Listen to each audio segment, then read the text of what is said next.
Well, greetings, everyone, and welcome to a very special online event today. It's called Liberate Your Worth, Wealth, and Pleasure through Somatic Writing with Your Ancestors. My name is Stephen Dyna. I'm the founder and CEO of the Shift Network, and I'm really intrigued to be with you here, getting to explore an important new modality about how do we work with our ancestral inheritance in a really sophisticated way using writing. And I particularly love this because writing for me has been one of the most transformational practices, particularly when engaged intentionally. And now that we're sort of understanding more about how this can open deeper portals really energetically into an inheritance, even to communicating with the other side, there's a lot of opportunities to use writing as a gateway into a deeper transformation of our inheritance and ongoing work in our world. And we're going to get to explore with a really cool pioneer in this arena. Her name is Tanya Taylor Rubinstein. She's the founder and director of Somatic Writing. So welcome, Tanya, to today's program. Oh, thank you so much, Stephen. I'm just delighted to be here with you. Great. Well, I want to let everybody know up front, we're going to dive deep today, and we're going to have a chance to go much deeper with a brand new program Tanya's agreed to teach. Really excited. It's called Somatic Writing to Connect with Your Body, Ancestors, and Land. So very cool offer. So we'll share more about that towards the end of the hour. So Tanya, let's start a little bit of our journey today with some of your backstory. What propelled you onto this path and around somatic writing, particularly in connecting with ancestors? Yeah, thank you so much for asking, for the question and the opportunity to share.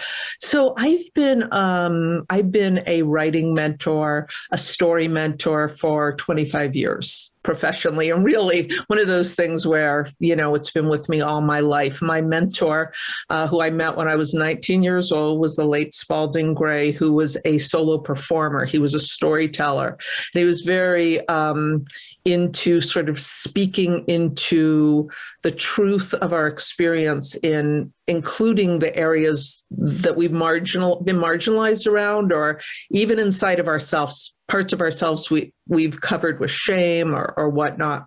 So that put me on the path very young. I had started out as an actor, and I became a solo performer, a storyteller myself.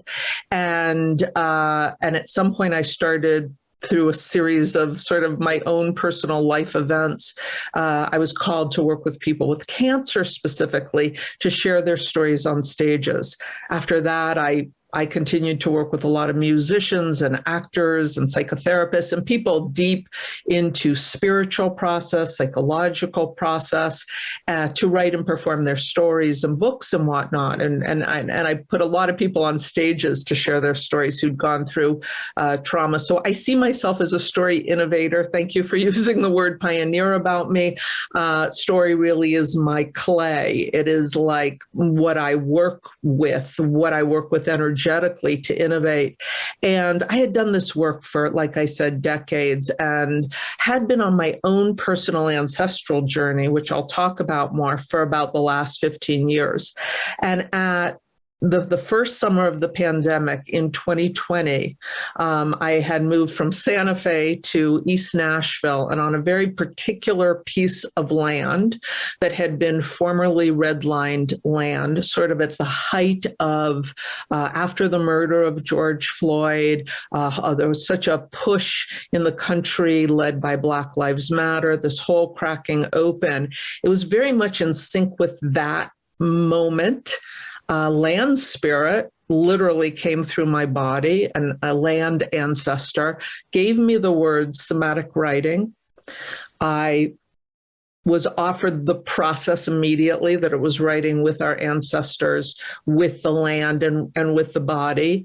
And these past 3 years, I have developed and been working with my students to do exactly that. And there's a sense for me of this being the work for the rest of my life. An overarching sort of intention behind somatic writing is to decolonize our bodies, on a DNA and systemic level, address and break out of systems of oppression, familial systems, but also overarching systems like white supremacy and patriarchy, colonization, and to retrieve our magic, to retrieve our gifts as really psychics and intuitives. And I believe everyone is. Everybody I've worked with all these decades, that's always been there. And there's a something that's been unraveling for me in the work, and it may have to do with where I'm at in my life. I just went into my second Saturn return, so I'm thinking about being an elder and being a good ancestor. The work has worked on me that way and has sort of really come into the experience of the containers I hold for other people.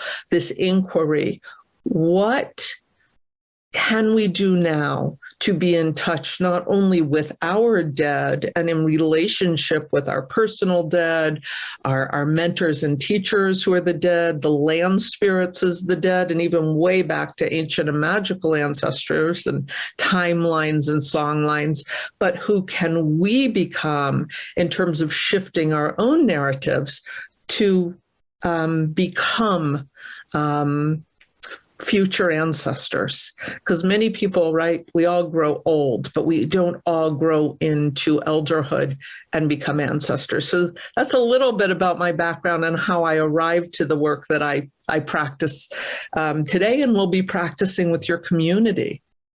It's an exciting journey, and we're glad to harvest the fruits of that here. So I just kind of want to go a little deeper into this. There's connecting directly with the dead or the ancestors, and then there's you were talking about decolonization, some of the patterning that's in our own system. So maybe to share a little bit about writing, how writing can be a bridge between that direct communication with that lineage, and then also like helping to unravel what still resides in our body that are patterns that we don't want to carry forward. How to unravel the patterns in your body, like the sort of, sort of the writing as a sort of the release process of those patterns as well. Totally. Well, first of all, of course, there's been so much sort of scientific research that is catching up with what storytellers and poets, and even what you were saying, about yourself on an energetic level, that writing, when we tune in with writing, it changes us, it evolves us. We all are wired, right, as storytellers, as storytelling animals. All the research on the brain and story out of Harvard, out of Dr. James Pennebaker's research, UT Austin, there's so much there about how it impacts our brain and how we shift through our ability to communicate our words, our stories. There's a transformational arc on every hero's journey, on every heroine's journey, on every less binary journey. There's still an arc of transformation. Rewrite our experiences and our lives as we rewrite our stories. So that's kind of foundational. At somatic writing, the way the process, and I do say the process is taught me through my own body, is to tune in and to listen to parts of ourselves we don't usually speak to and speak from. For example, I will put out a prompt, and anybody can do this, tuning in, and writing from your spleen, writing from your gut. One of the things I say, we do writing with the gut, writing from the belly all the time, that when we tune into our guts, right, which is also thought of as the second brain or the seat of our intuition, and ask questions to receive information, our bellies, to me, our guts don't just digest food, right, and extract nutrients and release what is not needed. In the same way, it does that with our experiences. So our experiences can be processed in our gut, and what we're left with is our stories, and we release what is no longer needed. So when we actually, with intention, tune into this part of ourselves in this deep sort of naturally occurring process, there's an intelligence. There's also a different perspective when you ask your belly, your gut, to tell the same story, as that may just flow you from a different perspective. We also tune in a lot to the soles of our feet, because it's our feet, of course, the bottoms of our feet are the point that touch the earth, which is our shared ancestor, connects us literally to the bones of the dead. You know, the dirt we're standing on is made up of as much death as it is life, right? So we're able to actually tune into the ancestral realm through the soles of our feet, and to the non-human ancestry, to the mycelial connections, to the roots and rivers underground, as well as the literal human dead, to the river, you know, spirits, to the land spirits in whatever area, and receive that information, be in relationship to it, and write those stories. And it's pretty wild what starts to happen when people tune into different aspects of the body, and not only to places that hold trauma, but places that have never been asked their perspective to come through in our writing. So creating a dialogue with your spleen could lead to a whole current of information about the land that we're living on. It's sort of like the part of how you're going with that it's sort of it starts to create these connection points into deeper lineages and patterns. Totally. And your spleen might just have its own spleen story to tell you. I have no idea. You know what I mean? It's surprising, but we tune into to the ancestral realm very much, and with a lot of intention, with the soles of our feet, and tune in like a kind of honing device, calling in ancestors, calling in the realm of the dead. And if we think about the land as a living, breathing, evolving entity rather than objectifying it, which of course what capitalism has done, what colonization of our own bodies is all about, ownership of the land and these kinds of splits. When we come back into relationship and listen through our bodies to the stories in the ancestral realm, to the stories that are on the land, open to magic, open to spirits, without trying to control it, new information comes through that may be related to our own, not only our bodies, but to our lineages. Very cool. I would love to hear an example or two of how this process can unfold, and so people can really get a vivid sense of it. Oh, yes. You know, it's interesting. I'm thinking of one client of mine in particular. Well, she was a student and she studied with me through 2020, actually. And the reason she came in to work with me on her book was because she was doing, I just started having these ancestor circles and inviting anybody who wanted to come to explore this work. And her grandmother, who had perished in the Holocaust. And there was all this sort of missing information about that story. The grandmother showed up for her in the writing and brought some clarity not only to her, but some settling in the family story about things that had been unknown, unacknowledged, and it was a huge healing in her family and her lineage. And she ended up working with me on her book. And in sort of another twist to the story, she was coming to her close of her time with me, and she let me know that she had actually gotten a cancer diagnosis, and she ended up passing away a few months later. She decided not to get traditional treatment to it, but she shared that piece of her grandmother coming through and sort of bringing through this piece, this missing piece of the family Holocaust story, was so radically healing for her as well as for her daughters and granddaughters that she felt a sense of peacefulness about her own death. So there's so many different ones that come through all the time, but when you asked me, that one popped in because it was just incredibly profound. Yeah, that is particularly powerful. I'm wondering if you can give us kind of a broad overview of the specific, and I think you have 13 categories of practice for somatic writing. And I think it'd be useful to have a sense for how each of these, how all the different practices sort of work together, and just a little bit of an overview of how you can do these.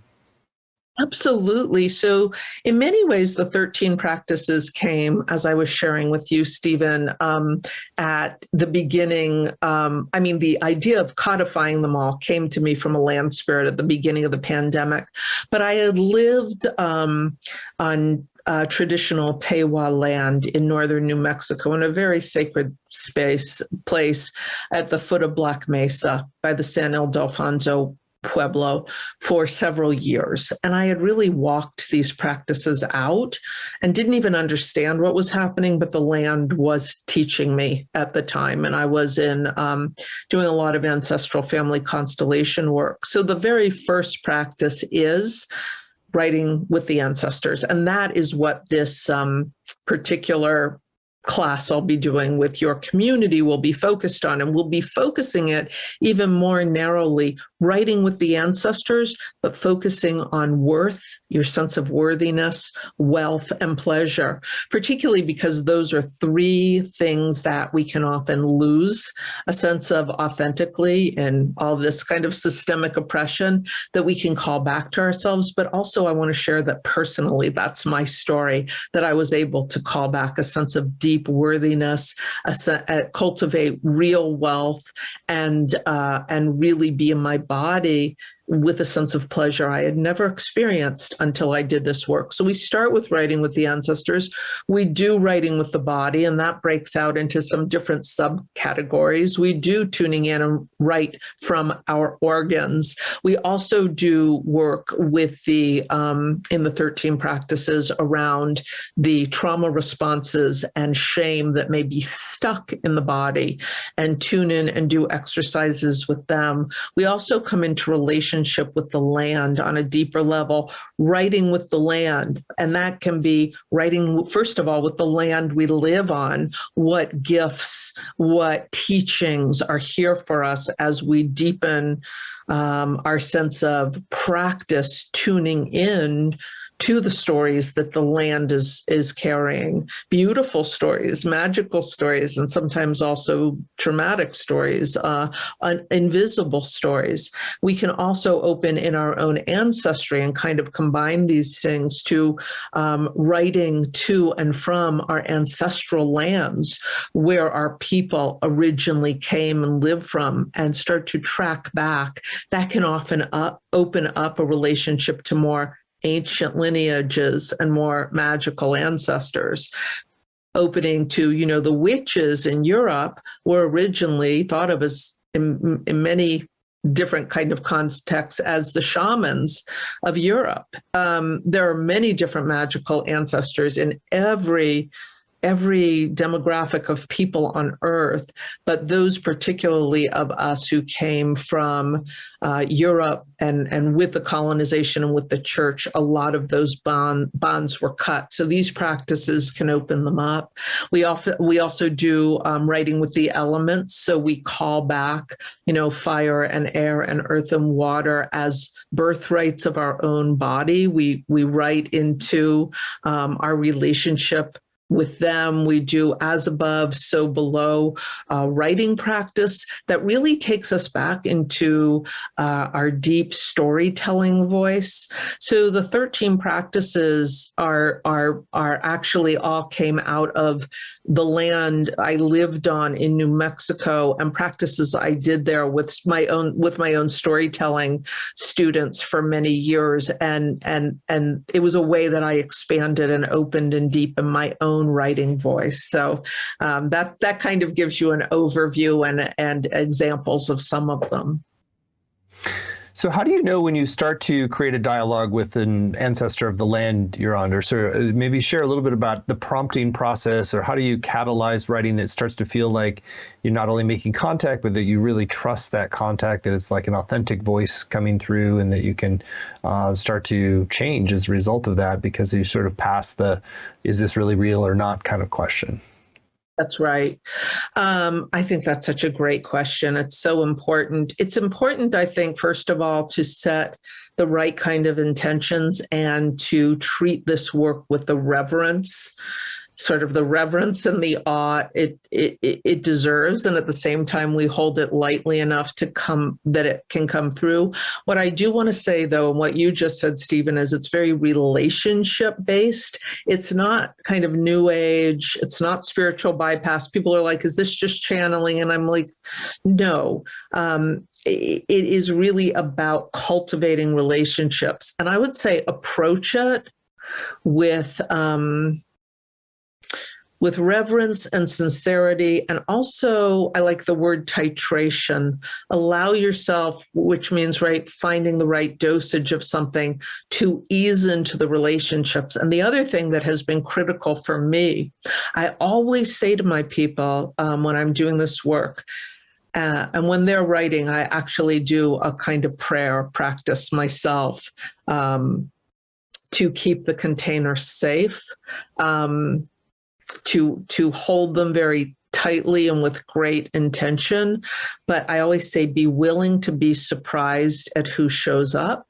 It's really important not to try and control the process. And I want to say that it took me, one thing I've learned in this kind of practice, maybe in any spiritual practice, but with this work, is the ego wants to go fast, but soul goes slowly. And soul will ease us in. So to start, I mean, and some people I know will be coming to this class and already have done a lot of deep ancestral work, and some people will be starting new. So I want to say for myself, the very first thing that happened for me around ancestral practice about 15 years ago, it opened up a relationship, surprisingly, to my father that I was able to have for the first time in my life in my 40s, and took me on this journey. 12, 13 years in, a very colonizing ancestor, Puritan in New England, who there's a lot of harm attached to him towards Indigenous people. That didn't show up till I was 12 years into my own ancestral work. So to be open and humble and not just like, going from a space of, and I want to land spirit first, to allow ourselves to be surprised by the ancestors who show up and allow them in many ways to lead. However, one thing you can do if you are sincerely interested, let's say, in working with the land spirits, is to create altars. It's something you'll see behind me. One of the 13 practices I didn't touch on is creating a writing altar. You can also create during this process, offer, do altar practice on the land, in your home, start to cultivate the relationship, without pushing in a way, but rather inviting and being willing to be generous and give first. Like any relationship, we don't want to treat our ancestors or our land spirits as something just to in any way entertain us or be like some big spiritual experience. It is rather approaching the work from humility and offering first. That's even with the work with the earth. We don't want to be extractive in the way we approach it. It's we offer and we give. We give first and we trust the process. This is coming into relationship with ancestors in a way that you could cultivate.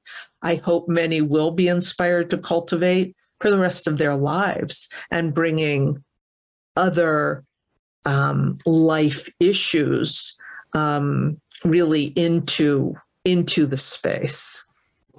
I hope that answered your question. Yeah. I wonder if you could give a few specific prompts. I know we're going to be doing much more in your upcoming course, but like a few prompts that might get the ball rolling for people and start to open up this dialogue. Well, one thing I suggest, sure, and thanks for asking. One thing people can do is if you have a photo of an ancestor, a blood ancestor, or if you're an adopted ancestor, but somebody connected to family of origin. And I'll also often say for the first ancestral writing with them, to open to somebody who you don't have a complicated relationship with. There are a lot of times we have complicated relationships with our families, but you want to bring in someone who you feel supported by or felt supported by. It could even be an ancestor who you didn't meet in this lifetime, but every time you'd hear about this particular great aunt or great grandfather or whatnot, you felt a sense of warmth there. And if you absolutely can't find anybody in your family of origin, it's absolutely fine to think of a teacher, a mentor of some kind who passed to the other side. You can light a candle, set up the photo next to you, and really do the practice of tuning in again with heart and lungs, a few deep breaths, belly, feet, and just sincerely asking them to arrive. I do tend to notice that they often seem to arrive. People I work with and my communities have noticed either over the right shoulder or left shoulder. Sometimes they come up through the ground, through the soles of the feet. And, perhaps like the wonderful poet laureate Joy Harjo, who was a poet laureate here and wrote the book Crazy Brave. She writes and she speaks very much about how, while we're all part of an ancestral lineage that is greater than ourselves, we each have our own unique soul story to tend. And that is our own soul story, yet it can be so informed by the ancestors. So you can ask, whoever arrives, what is my own, from an ancestral point of view, what is my own soul story to tend, and what is my responsibility backwards and forwards, to my ancestors in the ancestral realm. And again, write for 7 minutes, keep your hand moving, and very importantly, be willing to be surprised at what comes through. You mentioned earlier that these kind of 3 primary areas that have been significant for you, worth, wealth, and pleasure. Maybe a little insight into how each of those, what's a portal into the embodied experience of where worth might be lodged and how that connects in with the ancestral lineage. So give us a sense for how you could work with a theme like that in your life. Absolutely. It's such a great question. Thank you. Well, I believe with our, lineage work, we all have different things that carry through the generations. I think in my own particular female, sort of my maternal ancestors, my mother, very directly, my mother, my grandmother, my great-grandmother, who I was so fortunate to have in this lifetime till I was about 25 years old. There is a sense of deep unworthiness in the line that, well, it was connected to many things. It was connected to many stories. It was connected to stories of sexual abuse in the line. I know that. So some patriarchal trauma, voice trauma, being really highly gifted women, but not feeling confident or able to fully express through the voice. And that expression, we teach what we need to learn. My devotion, my whole path has been to liberate my own voice, and to liberate my voice, I think, from shame. And it's a kind of shame that is not obvious. I don't think it presents that way out to the outer world. I think I was able to mask. I think my mother was able to mask. I think my grandmother was able to mask, and my great grandma, and really highly gifted women in my line, but a sense of lacking value and being high achievers. Even going way back, even my great grandma, had a professional degree and a career, but high achievers, but a sense of deep unworthiness and shame in some very profound level around who we are. So doing this ancestral work for me on a personal level has been about almost like following a breadcrumb trail. And through the ancestral realms and opening up some places that were, I would say, were cut off for us. And of course, this happens to many, many people. I'm just sharing about my line. And a part of us, I would say, was really cut off in terms of our deeper, more nature-based spirituality. There was a lot of sort of puritanical conditioning too, and like lack of pleasure, a very hard work kind of ethic, but a kind of tightness. And as I did this own work from the time I was, it's wild because I think I was in 7th grade and I was studying Macbeth, and I felt this incredible pull to Macbeth, to that play. I had an amazing teacher who was really went deep with Shakespeare, but it was to the witches. And I remember my mother saying to me, like, I don't ever want anything to do with witches. That is, it's dark, it's whatnot. And what came back to me during my journey was a connection to some Scottish witches. My mother's whole line are the MacArthurs, and we go back to the Isle of Skye in Scotland. And it's really these more ancient magical identities that opened up and started to bring back to me a sense of worthiness that has nothing to do with sort of getting gold stars in this world, accomplishment in the patriarchal paradigm, but a deep sense of worth, and actually, I would say wealth and pleasure too, although that story, there are more specifics around different pieces of those. That became this empowering thing in my family line. And I found it really fascinating. I took a class a few years ago with Perdita Finn, who's an author, wrote Way of the Rose, and has a book coming out on ancestral magic. That's not her title, but she teaches this work too, and in a different way than I do. But she talked at that time about in Europe, in England, in Scotland, in France in particular, the number one reason that women were killed as witches had to do with the number one accusation was that they were speaking to the dead, meaning they were speaking to their ancestors. So to understand that sort of in this whole puritanical worldview, that got erased and cut off, and we became terrified of what that meant. We were accused of speaking to the dead. That was our speaking to our ancestors.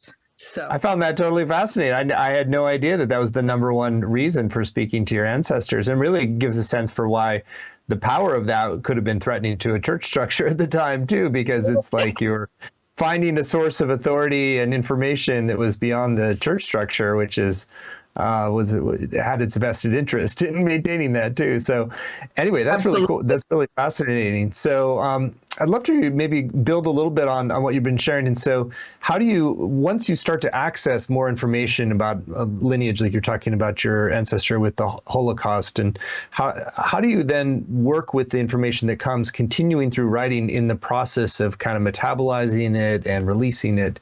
Do you have a certain kind of a curriculum for doing that, or a pattern for how to do that? Well, thank you for asking that. I think that's a very individual thing, and I think it actually comes from the work and writing itself. More things start to reveal themselves through the body, and this is not only me, it's also my students, people who have done this work with me. It was pretty wild for me right after so much was coming through around from the ancestral realm, particularly sort of for the second time in my life after those years in New Mexico here in East Nashville.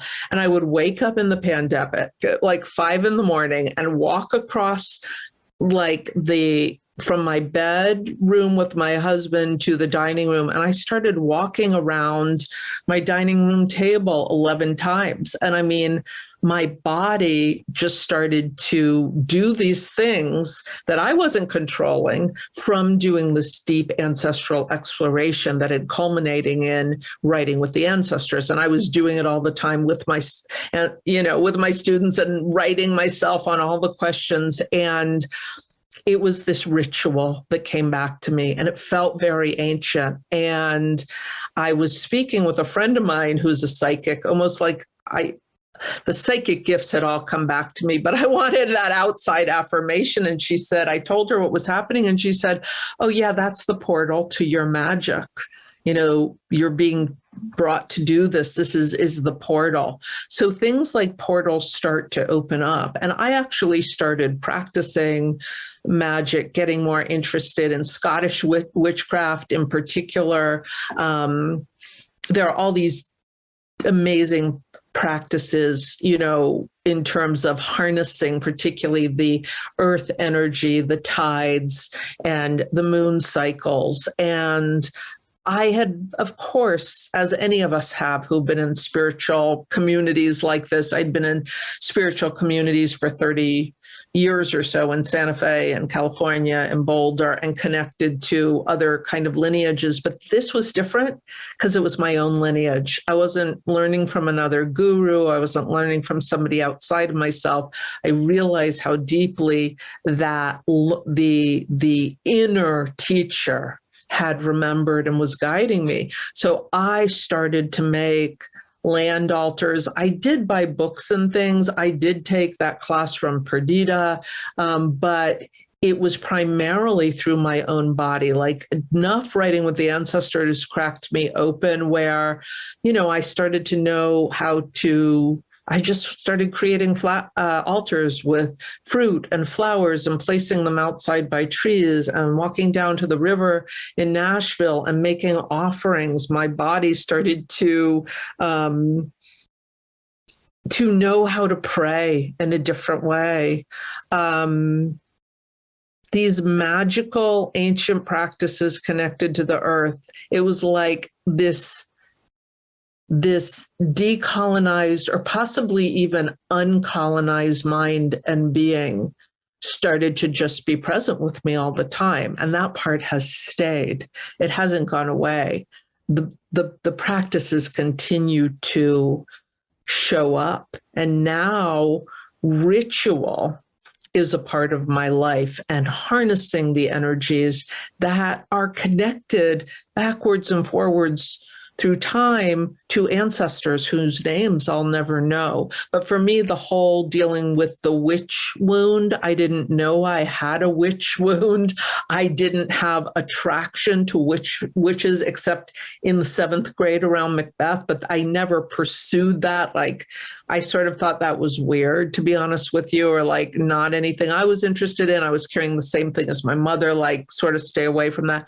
I had no idea there was actually a wound in me, and that it wasn't what I thought of around being a witch, being some like very like dark thing, or putting curses on people, or whatever I thought, whatever tropes I thought. It's this deep earth-centered indigenous identity. And I know it's indigenous to Scotland. I know it's indigenous to where I came from, and my body has remembered. And to be honest with you, it's like the greatest gift I've ever gotten in my life. It also, I was a seeker. I was a seeker for many years. And I tried all these things. It settled my spiritual questioning. It got to me, so I'm not really looking. It landed something in my body. Very cool. Thank you for sharing all that. I want to circle back with the worth, wealth, and pleasure themes, and maybe give an example or two of how some of our relationship with money and pleasure, sort of how those stories get inherited and passed down, and how this process can help to unravel them and open up new possibilities. Totally. Well, I love that. And I didn't even know until I started to do ancestral retrieval work. And it started even before somatic writing. It's the journey that led to the creation of somatic writing. But I was 49 years old, and I was doing already ancestral retrieval work when I met my husband, Sid. And my husband happens to be a transgender person, and that was not something that was ever on my radar. I'd been married twice and sort of just cisgender relationships. I thought of myself as, I would say, straightish. I had a few experiences, but primarily my life was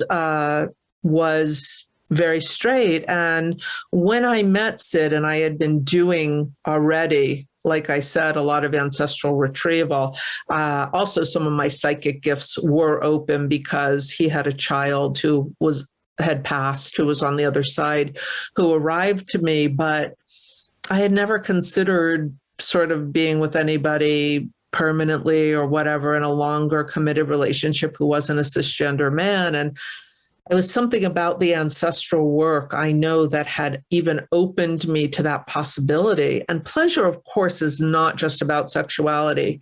For me, a big part of my story was it felt like a different part of myself that was open to a different kind of sexuality in relationship with somebody who was not somebody my mind would have necessarily chosen, or my familial patterning, or even my patterning in my life till then would have chosen. It was like something and somebody arrived, and it did open me up in my 40s to a different, more deeply pleasurable, more deeply connected experience. And I also want to say, though, pleasure, we can get caught up in patriarchy, that pleasure is only around sexuality when it is about so many other things. I've spoken a lot about how coming to this relationship with magic, for example, and ritual and sacredness in everyday life, and of course, so many different spiritual paths offer that.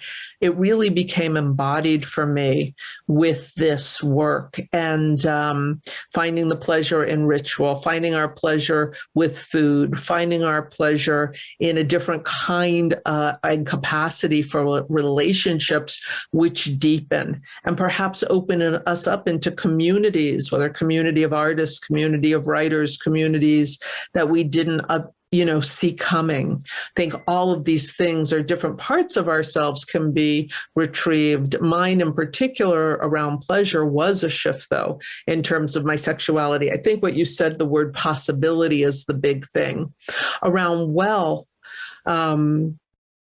we all have stories about money, and in Western culture, and depending on what our background stories are, our family stories, we're often either in direct opposition to where we came from, right? Or we've taken on all the same characteristics, and are either, and either way can be limited by those things.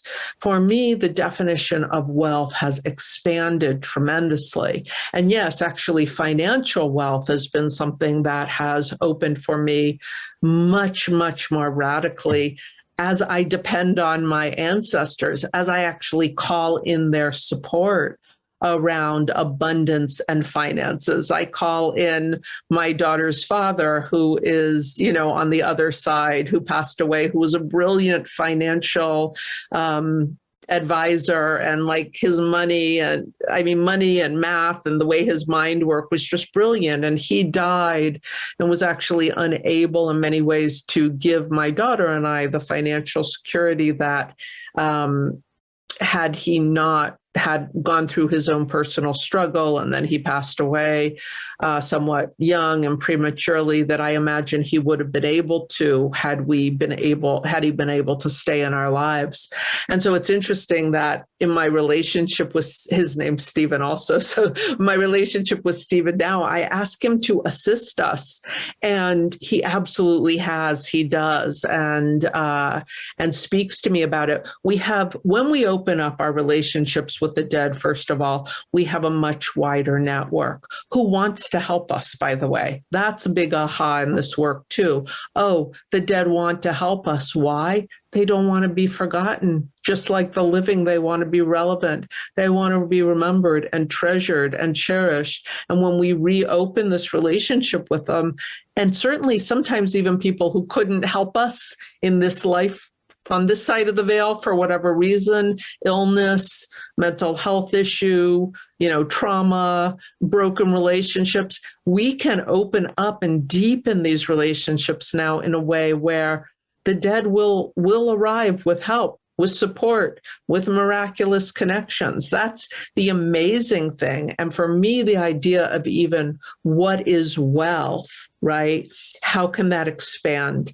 And how can it expand to be more inclusive and inclusive of others and deepen our community so that we can experience wealth, right? Not as the individual, right? Again, Western culture, our society, just the individual or the nuclear family, but rather how does that wealth become something that allows us to serve and be in relationship with both the living and the dead, in better relationship with both. How do we even want to open to the energy of these things, worth, pleasure, and wealth, and come into new relationship with them? For me, in the writing itself on these topics, when we're willing to be surprised, new possibilities reveal that just haven't even been thought of or explored or looked at before. That's sort of, to me, the real miraculousness or energy or miracle of this kind of a process. Well, it's really exciting to open up these spaces, and I love the story with your with Stephen as well, providing financial advice from the other side. And it really gives a sense for how practical this can be. It's not just about healing some of the historical wounds. It's like really navigating all the different daily challenges of life, and you've got a much bigger support team to do so with different sources of information. So I want to spend some time now talking explicitly about your upcoming program, because this is really about far more than just some inspiration that it's possible. It's actually making it real in people's lives. And so we're very excited that Tanya has partnered with us on a brand new program called Somatic Writing to connect with your body, ancestors, and land. Embody your worth, wealth, and pleasure by deepening your relationship with the dead. You can find it laid out in detail at the URL writingwithancestors.com, writingwithancestors.com. It's a 7-week program. There are no prerequisites. It's really if you just feel a little bit of a curiosity, an intuitive nudge, that you feel like, oh, maybe you have ancestors who are giving you a little intuitive push as well to sort of open this portal of connection and really understand how you can unfold it over time, work with different prompts, different practices, the 13 somatic embodied writing practices, and really be able to have this as a wide open door so you expand your access to wisdom on many different levels. So Tanya, I'd love for you in your own words to share a little bit about how do people's lives shift as a result of embarking on this kind of a journey with you, and then I'll read out the module titles and you can give us a preview of what's coming in each. Yes. Well, I mean, one of the things I think that can happen, and I think this is how my intention beginning this work and how it continues to unfold is really about liberating our voice, being more liberated from fear, because we know then that we have this support. I mean, this support from the other side. It's also very much about opening up, deepening, and trusting our psychic gifts and knowing that that's what that connection is that can take us way back to the ancient ancestors, to uncolonized ancestors. It's a remembrance, actually, that we are able to, that we all have psychic gifts, that we all have intuitive gifts. It's a way to land in those and to trust the magic, trust the synchronicities. Be mindful, when we are in relationship with the dead about an issue or problem, be mindful and awake to the solutions coming in ways we could have never imagined. So it is really, in many ways, reclaiming the magic and in a deep way. Beautiful. Well, let's go through some of the modules and give a preview of what's coming in each. So module 1 is called Connect to Bloodlines, Milk Lines, and the Ancients to Create a More Magical Identity. Yes, so that is sort of what I was alluding to earlier. So the bloodline is our our family of origin, but also that milk lines expand that, and that it's not just so patriarchal or even matriarchal in terms of the actual lines, right? Because so many people and so many energies can be ancestral energies. It's more like a knot. I think I'm seeing the tree roots or a Celtic knot. So we open up the milk line to mentors, teachers, that best friend's grandmother who was so loving to you when you were a child, when things were hard at home, whatnot, community members extended. And then to also open up, and before I jump into the ancients, I often say, we have all these writers and artists who are available to be ancestors, those who came before, and we love their painting, we love their stories, we love their writing, we love their books. We wish we could know them. Well, we can, and to start to cultivate those relationships of these wisdom bearers, these guides who have inspired us and inspired our creativity and inspired our art, we can also call them in. And then the ancients, I think, starts to happen as we move through different layers of our process. I'll be honest that for me, I had to deal with a really, really dysfunctional ancestor, and that took a while before I was ready to deal with him. There was tremendous pain and shame I felt for my line dealing with him. But this is like some of the deeper ancestral work, being willing to see where we've had ancestors who have done harm, or depending on where you fall in the spectrum of the narrative, ancestors who have been profoundly harmed and abused. And either way, it can be challenging, and to do that work on the other side of being able to face that, though. And I do believe people who are drawn to this work are the ones in their lineage who have both the heaviness and responsibility, but also the capacity to do this work. Because once where there's been ancestral harm and we're able to feel it, move through the shame, acknowledge it, and open to making repairs, open to making amends, whatever that might mean in the physical world, just being open to it, even by just sharing the stories can be a big thing, or using our voice, or, standing up for whatever. The magic just came rushing back once I was able to do that. The magic to me is the connection to your ancients, to the shamans, the witches, the magical beings, the deep storytellers, the psychics, the intuitives, knowing that you are also of them. That's where the really deep gifts start to expand and sort of bloom in surprising ways. So we are in connection and opening up those portals, those doors to all of them in this process. Module 2, decolonize your body to claim your inherent right to pleasure. So again, I think this is what you said, Stephen, about opening to possibilities, being open to where your own body wants to live out a different narrative than perhaps what the story that you're carrying. Perhaps you're feeling limited in some ways, or limiting yourself to the pleasure you can experience because of your mindset. And it's like, we've always done these things this way, or the family always does things this way. It's about expanding by writing and tuning into your body and asking your body, being willing again to be surprised, what would actually be pleasurable for it, or what might it like to explore in realms of pleasure that are new for you. Module 3, call in your magic to call back your power. I use the word magic, and I really think that I consider it synonymous with power, actually. So those two, we can play with those back and forth. And by this, in many ways, I'm talking about the power of your voice. If you're not speaking what you really want to say, if you are not writing what you really want to write, or even we could take it to living the way you want to be living because you're unable to express, this is actually about cracking through, usually, honestly, the shame that is there, that is in some ways covering up or silencing your most expressive potential. Module 4, embrace your inner magical child to remember your magical identity.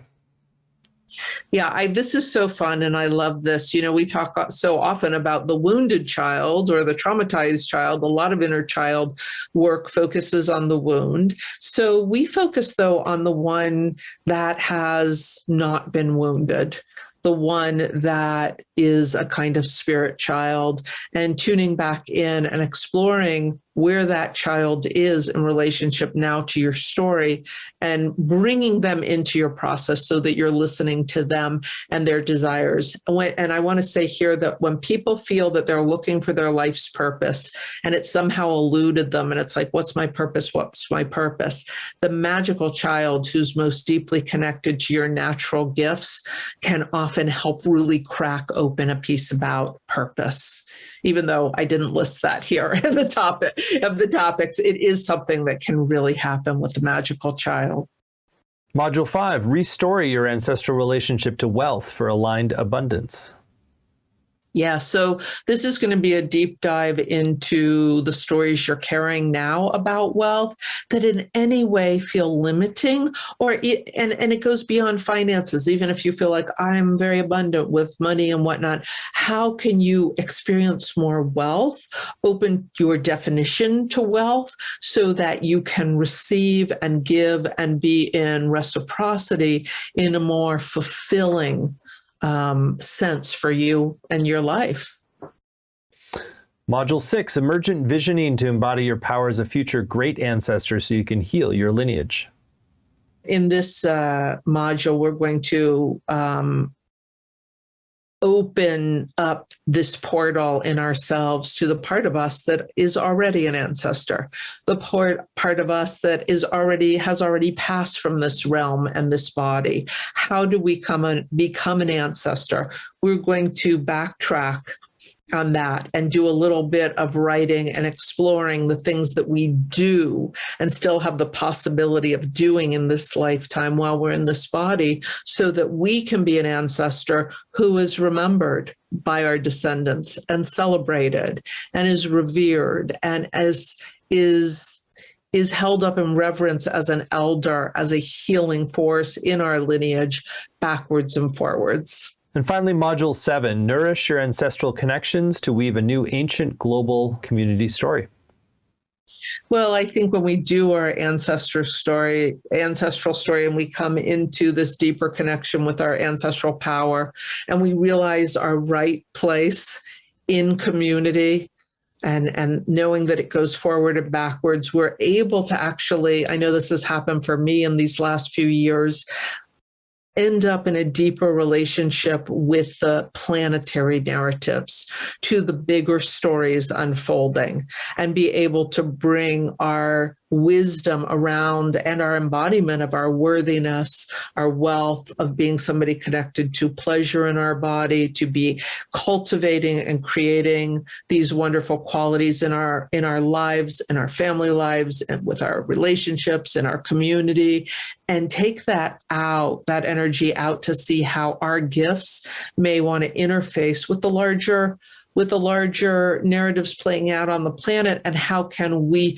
revision and rewrite and restore the cultural narratives that don't work to the ones that are more sustaining and life-giving, as we're visioning ourselves into a better, more nurturing, more loving, more, it goes way beyond sustainable, I would say magical future. Love it. Well, again, there's a lot more detail on all these modules and the whole program as a whole at writingwithancestors.com, writingwithancestors.com. I'll share a little bit more about the program. You get not only the 7 90-minute live sessions with Tanya, which is going to include time to ask your questions directly. You'll get recordings, both video and audio, as well as word-for-word transcripts to work with, study, and highlight. There'll be some small group time to connect with other participants, weekly practices for home, a Facebook community to create a global sense of community, as well as a number of bonuses that you'll find on the page there. There's an Ancestral Magic Companion Journal. It's a 50-page PDF from Tanya. You want to share a little bit about Ancestral Magic, Tanya? Oh, yes. So we created a companion journal actually just for this class, so that if you're going through, you will have the prompts all written for you, as well as many of the things I'll be teaching live. We've written those into the companion journal so that you'll be able to look back on that and refer to it for context in terms of what you're writing and what you're discovering as you go along in the program.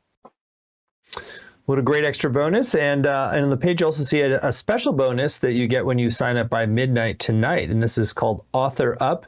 It's a self-paced, self-study course from Tanya that includes audio, video, and PDF resources. Want to share more about that, Tanya? Sure. Well, at Somatic Writing, sort of our core program is we work with authors to write their books, particularly with mystics, of course, and magical people, therapists, whatnot, a lot of gifted people.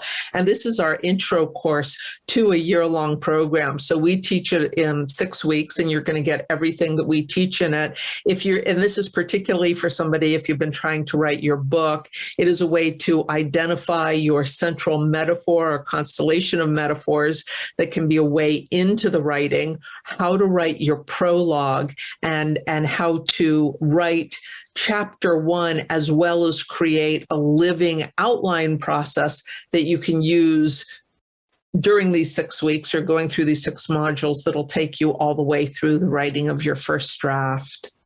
Well, that's a great extra reason to sign up right away. By midnight tonight, you'll get that Author Up special bonus.